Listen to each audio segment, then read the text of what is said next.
we are going to make Pico De Gallo, or Salsa Mexicana, one of the most commonly used things in Mexican cooking for anything. They put it at the table all the time, and it's basically tomatoes, onions, cilantro, and chile, seasoned with little salt and lime juice. And in some cases, we're going to put a little bit of a drizzle of olive oil. But one of the first things is I wanted to show how to chop the cilantro, which is a very important thing because in international schools, they always teach you to pick the leaves of the herb that you're going to be using, chop those really finely, and then, you know, let it dry. And cilantro is very delicate. Cilantro is almost like basil. So it bruises, it has to be dry when you chop it, and you don't pick the leaves. So we have a very well washed bunch of cilantro. We're going to only take maybe an inch from the bottom of the stems, and we're going to start from here.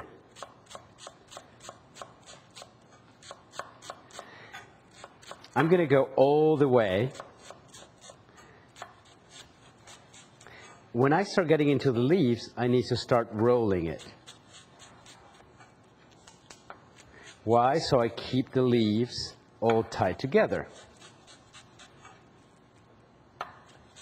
So we just chopped a whole bunch of cilantro, and I want to show you just a couple of this just to finish it chopping. But this is how cilantro needs to look when it's chopped, okay?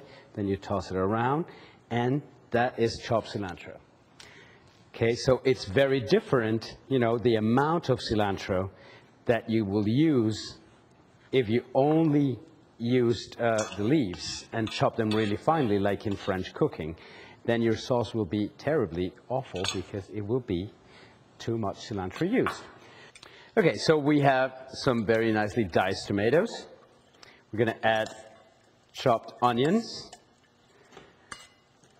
You have a recipe, so apart from the heat level, you follow that recipe. So what we're going to see is this wonderful little balance of colors and textures, okay? We're going to add a little bit of cilantro. And very importantly, but I also want to chop that for you, is either jalapenos, which can be totally substituted by serranos, and you're going to chop it all. And you chop it as we have spoken, wheat, seeds, and all. Then you regulate the heat by adding less or more. But you don't want to take the seeds out of the chiles as we have spoken, because you're taking away flavor and nutrients.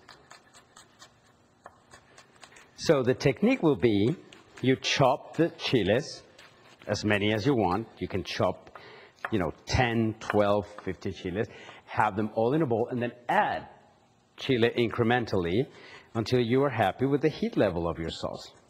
Okay? But don't take the seeds or the veins out, because this is what we want now.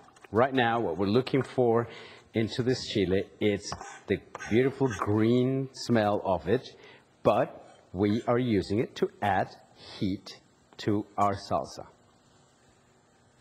Okay? We're going to finish with a good, healthy pinch of salt, a squeeze of lime. Always, always use fresh limes. The fresher the ingredients, tomatoes, onions, cilantro, the fresher the limes, the happier your guest is going to be, guys. So please always use fresh limes. Now look at that. We have a delightful Pico De Gallo with full of textures, fun. We're going to drizzle a touch of olive oil. Some people do, some people don't. I like it. Balances out the acidity from the lime. And here you have a wonderful salsa cruda or Pico De Gallo.